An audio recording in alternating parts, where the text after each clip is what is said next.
Hello U.S. History students, and happy Monday. I've got a doozy of a lesson for us here today about the Red Scare of the late 1940s and early 1950s. It's not a lengthy lesson. It's not like it's that much stuff, but it's definitely something where you don't tend to teach it to little kids because it's complex, and I want to look at it today in all of its complexity, as we usually do. So our learning targets today, I can analyze the Red Scare. If you don't know what that is yet, we'll learn about it. We'll learn about it in a second. So I can just analyze it. I can understand why it happened or what resulted from it. And then let's connect this lesson to that broader learning target of evaluating what does the good life mean, right? Does the good life in America mean we have routed our enemies, right, and driven all suspected enemies and sympathizers of our enemies out of our midst? Is that a requirement of the good life? I think today's lesson is a great way to engage with our core storyline of the blessing and the curse.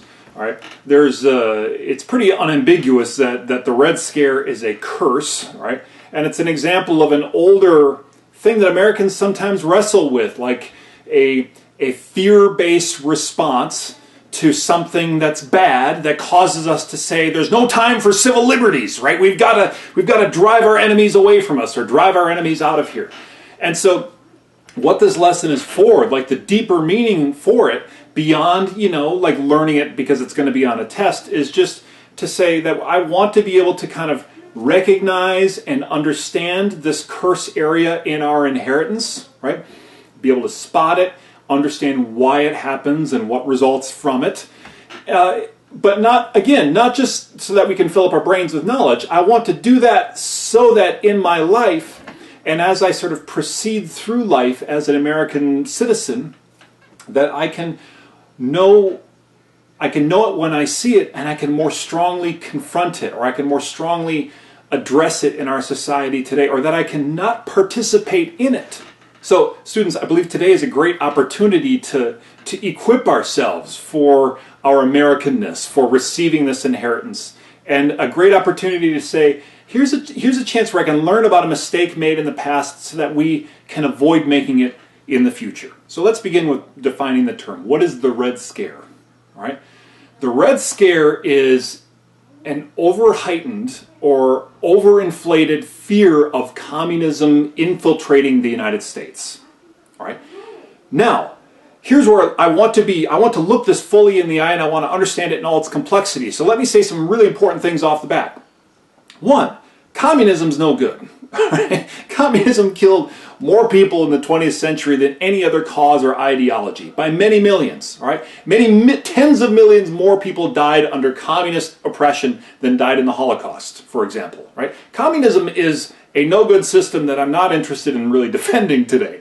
All right? Evil is a really strong word. I'll just say I really don't see very much good about it at all, and I think it has been the cause of far too much human suffering in the 20th century. B, communism infiltrating the United States would be a really bad thing. All right? It's anathema, or it's against core American values. All right?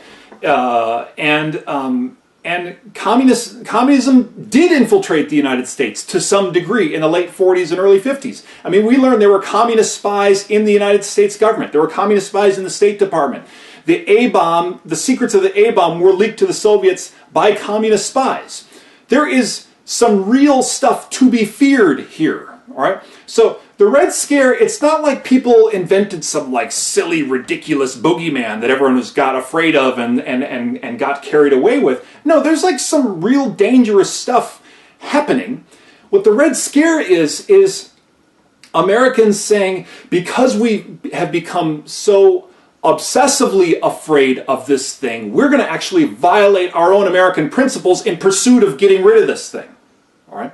When we kind of like go against what makes our inheritance special, or we like unplug or undo the things that make our place special in pursuit of going after this evil. That's the Red Scare. And that popped up on occasion in American history, like it was there in the 1920s. There was this fear of communism, but never was it more heightened than here at the start of the Cold War. So this is one where you have to kind of hold a few things in your head to really understand what's going on in the United States. Like recognizing and understanding this means to understand it is complex. All right, so let's hold this and try to understand this. All right, let's look at some examples of how this plays out.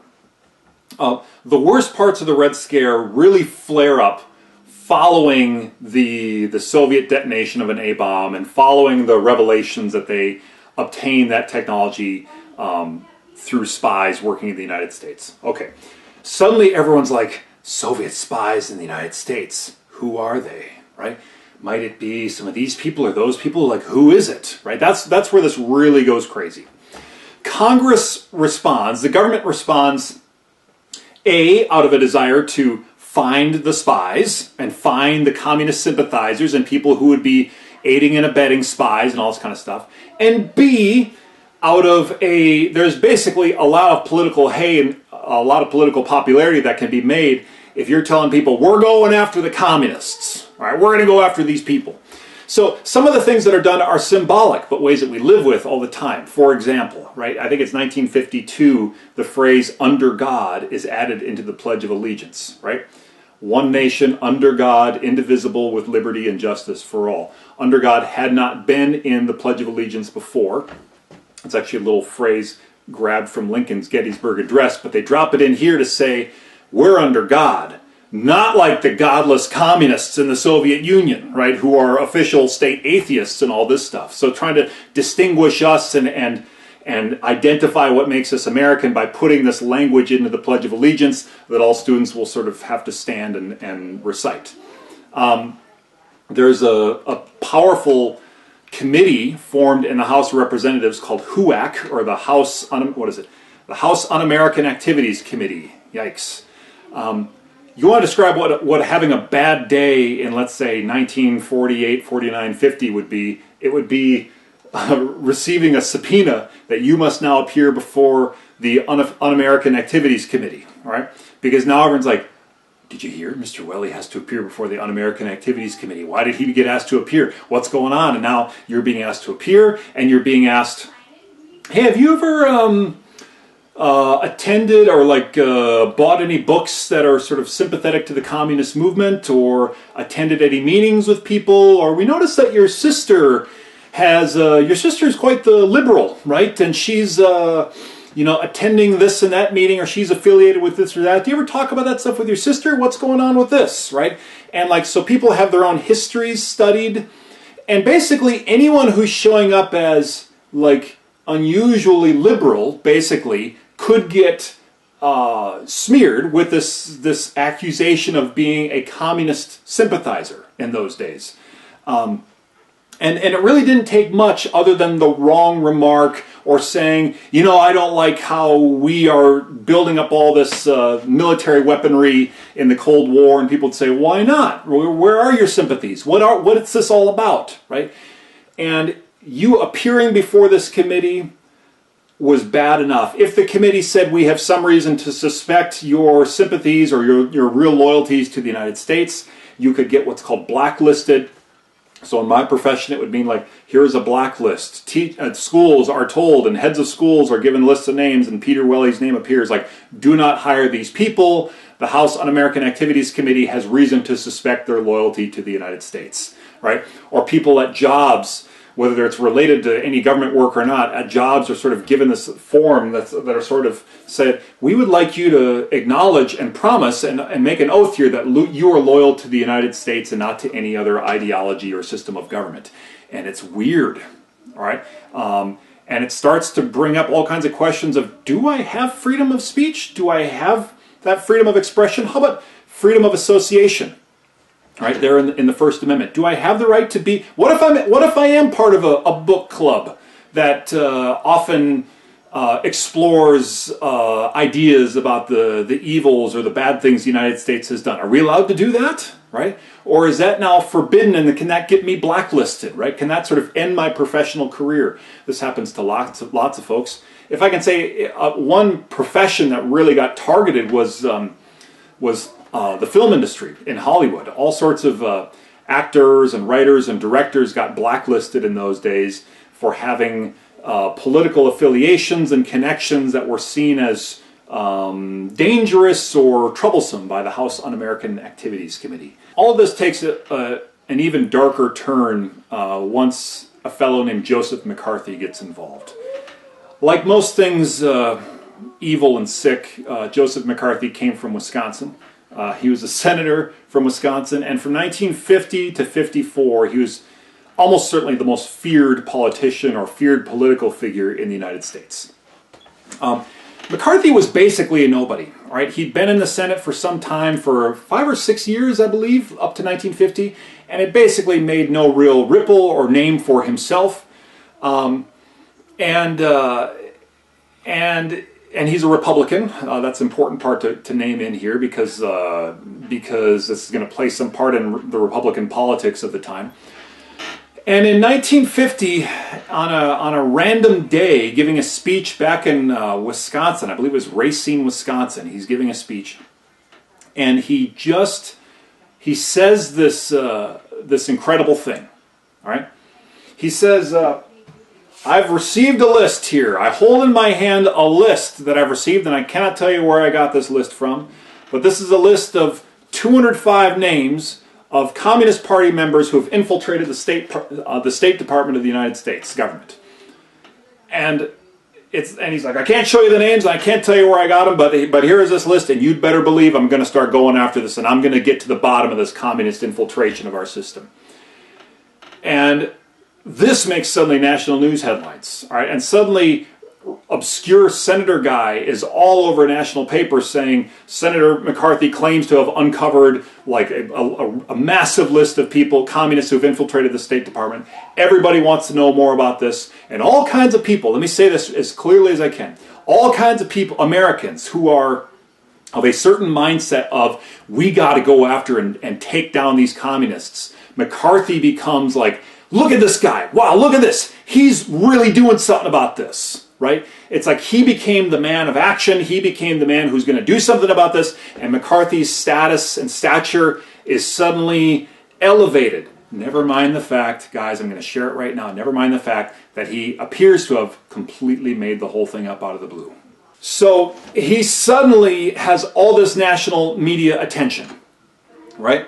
But the pattern that would tend to happen is when people would ask questions, he would say, well, we're going to get to the bottom of this, and we're going to go after this because you know what communists want to do is X and Y and Z. Like he could vent and rant and rave about the communists, and as soon as he could rhetorically get to that place, he would. But when people would say things like, so can we see some of the names on the list? He was like, no, I cannot share that with you, right? Or like, where did you get this from? He's like, that's not important right now. Like, what's important is getting to the bottom of communists infiltrating the American government. Right? And when people would ask questions that got a little more sharp or a little more pointed, he would turn the table on them. Why are you so interested in holding up our efforts? Why are you so interested in undermining our efforts? Right? If I share this with you, if I share this with too many people, then they're going to get their word out to the people, and then we're never going to be able to really get to the bottom of what's going on. And he would switch details around, and he would sort of turn the tables and point his finger back at the people asking him the questions. Right? As months pass, the numbers keep shuffling and shifting. Right? At different points, he said that he had 205 names of people, and then 57, and then 81, and then 10. And for a lot of Americans, they were like, look, I don't know about the facts. I just know this guy's going after the bad guys, and I like him. Right? I like it when McCarthy's in the news because he's a pit bull. Right? And the communists have got to be afraid of him. And I'll say people certainly were afraid of him, because he showed this ability to, like, if he could sick his followers on people, right? If he could sick his followers, say, this person, I don't like the cut of their jib, I don't like what the kind of questions they're asking me.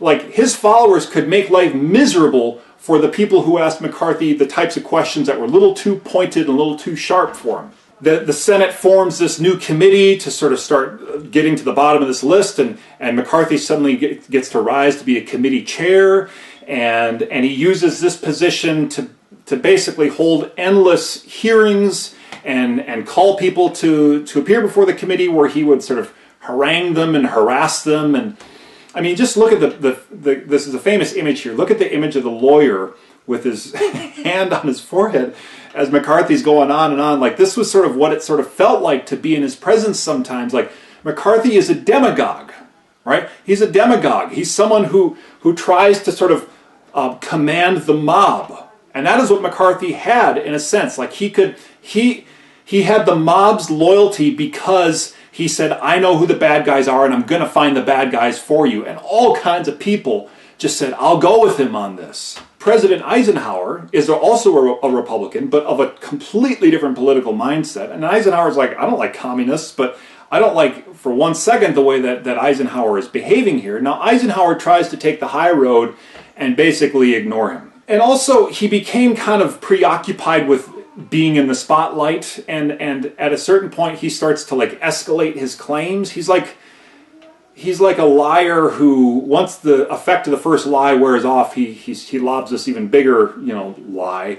And he does that. It's in 1954, I believe. He says, well, now I've received information that the United States Army itself is riddled with communists, and the Army itself, including top Army brass, cannot be trusted because they are sympathetic to the Soviets and to communism rather than to the United States. And a lot of McCarthy's hardcore followers are like, wow, I never knew that. Okay, wow, let's get to the bottom of it. And there's a whole lot of people who are like, are you serious? Like, he's had a couple years here and he's yet to really uncover any real evidence. He just is pointing the finger in a way that's pleasing the mob.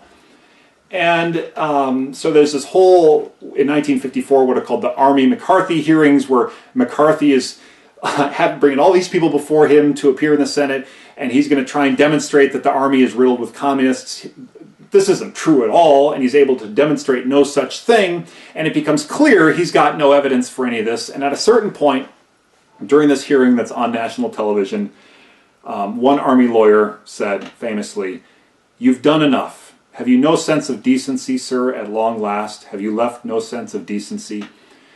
And McCarthy was left to kind of sputter and fume, but it just became clear. It's like, it's like in The Wizard of Oz when the curtain gets pulled back and it's just some little man there. That was his moment. That was the Wizard of Oz moment in the Joseph McCarthy story. And the Senate recognizes this. A lot of the fear of McCarthy disappears once it's been exposed that he doesn't really have any facts at his disposal. He's just been pointing fingers. The Senate formally censures him, which means he's told, why don't you take a seat at your desk and why don't you shut up until your term as senator is all done? And he's not allowed to speak. And he does that. And McCarthy, who had already been a destructive alcoholic, I mean, a lot of this behavior is self-destructive, but he essentially drinks himself to death. He dies just a couple of years later, and the term McCarthyism became a term that's still in use. McCarthyism means to make extreme and unwarranted and unverified accusations at people that are intended to bring them down or damage or destroy their reputation, and to place you in a position of power because you're the one that casts the finger. And you can see in the political cartoon there that the Republican Party had some explaining to do for having someone like McCarthy in their midst and for giving him a position of power and for going along with him, even if it was tacitly or quietly, kind of going along with what he'd been doing.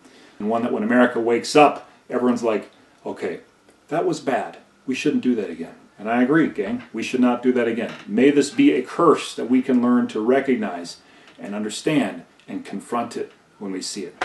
So that's all for today. You guys, I'm sure you did great from wherever you are. And I look forward to next time. Take care. Bye.